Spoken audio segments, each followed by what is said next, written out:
Chili farmers in Banjar Subdistrict Pandeglang District, Banten are suffering losses due to pest infestations damaging their crops, which in turn lead to reduced yields. Meanwhile, in Pekanbaru, Riau, the combination of bad weather and the upcoming Christmas and New Year celebrations has led to higher prices of basic necessities. During the rainy season, various pests attacked chili plants, as seen in the chili farms of Mogana Village, Banjar Subdistrict, Pandeglang Regency. Many chili plants are affected, with some showing holes or rotting due to pests like anthracnose, fruit flies, and caterpillars.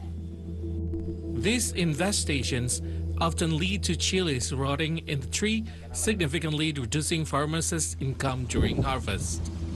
Untuk saat ini karena ada hama itu ya, biasa petikan itu per petikan dapatnya 30-50 lah ya.